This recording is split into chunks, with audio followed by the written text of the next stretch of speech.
안녕하세요. 대만 사는 아저씨입니다.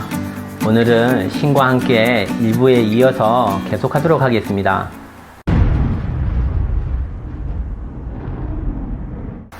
인류의 도덕이 크게 미끄러짐에 따라 지금 사회에 많은 사람들은 이익을 위해 어떤 것도 팔아먹는데 돈을 위해서 하지 않는 일이 없습니다. 오늘날은 지옥에서 그들에게 안배된 가혹한 형벌의 종류도 몇 배로 증가하여 1800가지가 넘는다고 합니다. 이런 가혹한 형벌은 18층 지옥에서 각 층마다 평균적으로 분배되어 있다고 합니다. 많은 가혹한 형벌은 들어본 적도 없을 것이라고 합니다. 예를 들어 보겠습니다. 생전에 정법이나 바른 종교를 비방하고 그 사람들을 욕하고 학살한 악인들의 죄지은 영혼들이 받는 형벌은 지옥의 저승사자에 의해 험준한 산봉우리로 끌려간다고 합니다. 그곳에는 예리하기가 이를 데 없는 칼들이 빽빽하게 가득 차 있다고 합니다. 저승사자는 죄지은 영혼들을 산봉우리에서 계곡 아래로 밀어버린다고 합니다. 신체는 밑으로 떨어져 구르는 과정에서 날카로운 칼에 끊임없이 반복적으로 찔린다고 합니다. 신체는 순간 피투성이가 되며 뼈가 다 갈라진다고 합니다. 이런 참혹한 형벌의 집행은 매 시간마다 반복된다고 합니다. 하루하루 계속되며 끝이 없다고 합니다. 또 다른 가혹한 형벌 중에는 정법 수행자들의 육체를 잔혹하게 학대한 악인들은 사후 지옥에 떨어져 돼지 머리에 사람 몸을 한 저승사자에 의해 피부 껍질이 벗기고 힘줄이 뽑히는 일을 당한다고 합니다. 그런 후에 다시 피와 살이 구분이 안 되는 피투성이의 신체는 지옥의 뜨거운 화로에서 굽는다고 합니다. 모든 마디의 근육이 다 탈 때까지 굽는데 이 형벌을 받을 때 그 영혼은 의식이 뚜렷하며 껍질이 벗겨지고 근육이 뽑히는 고통은 사람 일대의 고통보다 10배가 넘는다고 합니다. 죄지은 영혼이 형을 받는 과정에서는 기절하거나 사망하지 않으며 극렬한 통증이 줄고 계속해서 지속된다고 합니다. 가슴을 찢는 비명소리는 지옥의 어두운 공간에 울려 퍼진다고 합니다.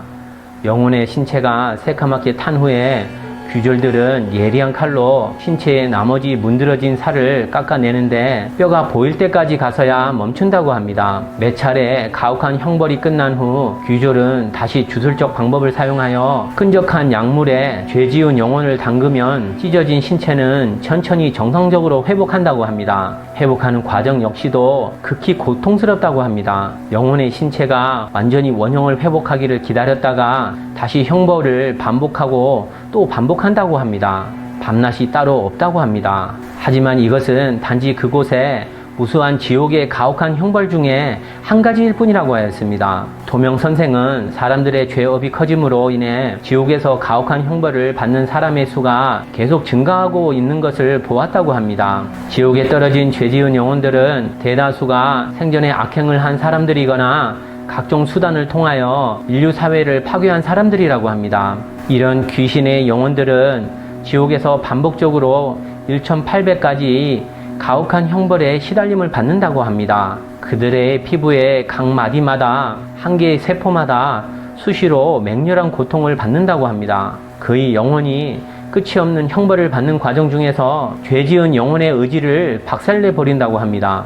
여기에서 그것들은 어떠한 희망도 보지 못하며 형을 집행하는 사이에 잠깐 멈추는 틈을 타서 자기가 행한 악행과 사회에서 타인에게 조성한 각종 만회할 수 없는 과실을 참여할 수 있는 시간이 있다고 합니다. 죄지은 영혼이 생전에 아무리 높은 벼슬을 하고 대단했다고 하더라도 이때는 이미 죄수로서 구애해도 어쩔 수 없다고 합니다. 마음속에 가장 큰 소원은 누군가 자기를 자비하여 구원을 받는 것이라고 합니다. 모든 것이 자신이 저지른 일인데 누구에게 하소연할 수 있겠습니까? 천상의 신들은 그것들이 형벌을 받는 참상을 보고 비록 불쌍한 마음이 들지만 아무런 힘이 없다고 합니다. 오직 깊은 탄식만 할 수 있을 뿐이라고 합니다. 18층 지옥 이하에는 특수한 밀폐 공간이 있다고 합니다. 그곳에는 곧 무생지문에 떨어질 중범죄자가 갇혀 있다고 합니다. 이런 영혼은 생전에 대규모로 착한 사람들을 박해하고 인류 사회의 윤리 도덕과 바른 신념을 파괴하는 일을 한 사람이라고 합니다. 그들은 다시는 생전에 잘못을 만회할 수도 없으며 최후에 지옥에 떨어지고 이곳에 갇힌 것이라고 합니다. 이곳에 죄 많은 영혼들은 반복적으로 지옥의 1800가지 가혹한 형벌을 다 받은 후에 이곳 무생지문에서 최후를 기다린다고 합니다. 무생지문을 말하면 많은 사람들은 생소할 것입니다. 그러면 무생지문은 어디에 있을까요? 도명선생의 경지에서 본 무생지문은 18층 지옥이 있는 공간 한쪽에 에너지 통로가 있는 곳에 있다고 합니다. 그것은 어둡고 넓고 적막한 아득한 곳으로 아무런 물질 생명도 존재하지 않는다고 합니다. 암흑 속에 높이 35m, 폭 15m의 거대한 비석이 공간 중에 우뚝 서 있고 거기에는 무생지문이라는 글자가 새겨져 있다고 합니다. 비석 오른쪽 뒤로 멀지 않은 곳에 무한히 높고 무한히 넓은 연푸른색 에너지벽이 있다고 합니다. 그 위에는 반짝이는 전기 스파크가 일어나고 있는데 여기가 바로 무생지문이 있는 공간으로 통하는 입구라고 합니다. 도명선생의 경지에서 본 무생지문은 완전히 신이 구성한 혼돈의 공간이라고 합니다. 공간의 모든 입자는 하나하나가 신의 형상이며 무생지문 속에는 오늘날 일찍이 사람이 가득 차 있다고 합니다. 이곳의 죄지은 영혼들은 모두 도태된 생명들이라고 합니다. 우주의 각기 다른 공간에서 한때 고층 생명이었던 생명들이 있고 또 인간 세상에서 큰 죄를 범한 악인들도 있다고 합니다.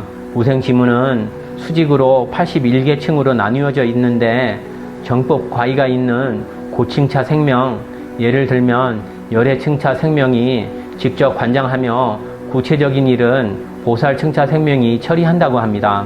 무생지문의 제1층은 하늘과 땅의 개념이 없다고 합니다.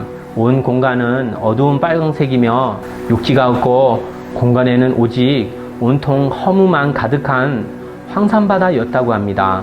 자세히 보면 황산바다 표면에는 무수한 죄지은 영혼들의 신체로 덮여 있다고 합니다. 황산바다의 농도는 인간 세상의 순수한 황산보다 몇 배나 더 높은데 중심으로 갈수록 밀도가 더욱 크다고 합니다. 무생지문 속에 81개 층의 부동한 공간에 존재하는 물질 환경과 소각 방식은 각기 다르다고 합니다.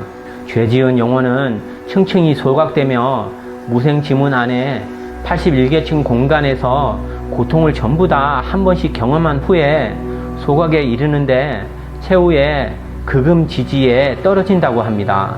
각층 공간에서 형벌을 받는 것은 너무나 참혹해서 여기서는 일일이 말하지 않겠습니다. 이런 쪽에 흥미 있는 분들은 관련 서적을 찾아보시면 알 수 있을 것입니다. 도명선생은 지옥과 인간 세상의 거리는 불과 하나의 점 정도라고 말하였습니다. 오늘날 인류 사회는 과학기술의 발전에 따라 사람의 물질 생활이 매우 풍부해졌습니다.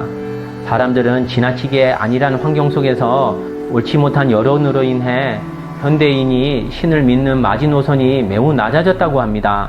무신론, 진화론 등이 사람의 바른 믿음을 파괴했다고 합니다. 수많은 사람들은 이익의 유혹 속에서 너무나 큰 죄를 지었음에도 아무것도 모르고 있으며 심지어 계속해서 죄를 짓고 있다고 합니다. 앞전의 빚도 상환이 안 끝났는데 또 새로운 빚을 만들고 있다고 합니다. 비록 눈앞의 이익은 풍부할지 모르지만 이 때문에 생명의 영원한 행복을 떠나보낸다고 합니다. 여기에 도명선생이 천목으로 본 여러 사례가 있습니다. 그 중에서 2개의 사례를 이야기해 보겠습니다. 도명선생은 한 번은 중국 대륙에 인기 있는 한 남자 배우를 보았습니다. 그 남자 배우는 일부 옳지 않은 연속극에 출연해서 매우 큰 죄업을 지었다고 합니다. 그것은 노인과 젊은 여성이 연애하는 인륜에 어긋난 연속극으로서 전국에 널리 방영되었다고 합니다. 이는 인류 도덕을 파괴하고 윤리를 부정적인 방향으로 이끄는 작용을 했다고 합니다. 도명선생이 보았을 때 그의 7대 자손의 복록은 다 없어지고 자손들은 모두 질병으로 시달리거나 빌어먹고 살아야 하는 상황이 되었다고 합니다. 그 배우 본인도 이러한 손실을 만회하지 않으면 반드시 지옥에 떨어져 다시는 해를 볼 수 있는 날이 없을 것이라고 하였습니다. 아직 살아있는 사람은 아직 인간의 몸이 있으니 잘못을 바로잡을 기회가 있다고 합니다. 일단 나쁜 짓을 하고 나서 사람 몸을 잃어버린다면 더는 만회할 기회가 없다고 합니다.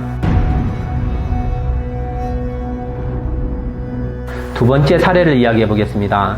도명 선생은 지옥에서 또 한 번은 그곳에서 아주 익숙한 얼굴을 보았다고 합니다. 그는 1961년 5월 29일생으로서 2009년 6월 5일에 48세 나이로 후두암으로 사망하였습니다. 이 사람은 생전에 중국 공산당 국영방송국 CCTV의 뉴스 프로그램에서 메인 아나운서였습니다. 살아있을 때 중공의 나팔수 역할을 해왔습니다. 독설과 기만으로 무지한 중국 국민들에게 나쁜 영향을 주었으며 그렇게 말로 수많은 선량한 사람들의 인권을 짓밟아 버렸습니다. 입으로 지은 엄청난 죄업은 어마어마했습니다.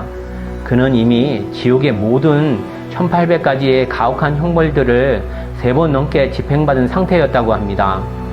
이때 마침 2명의 소머리 말얼굴을 한 저승사자에 의해 18층 지옥 무생지문으로 끌려가고 있었다고 합니다. 그의 눈은 공포로 가득 차 있었으며 그의 몸속의 모든 세포들은 벌벌 떨고 있었으며 영원히 끝나지 않을 고통의 운명 앞에 놓인 자신을 서글픈 마음으로 걱정하고 있었다고 합니다. 선과 악에는 그 표준이 있다고 생각합니다. 사람들의 심성이 착하게 변하지 않는다면 그 참담한 대가는 피해가기 힘들 것입니다. 우리 모두가 착한 본성으로 돌아가 행복한 미래를 맞이할 수 있길 바랍니다. 오늘 방송은 여기까지 하겠습니다. 내용이 유익했다면 지인들에게 공유해 주시기 바랍니다. 공유는 나눔의 시작입니다. 구독과 좋아요는 격려입니다. 감사합니다.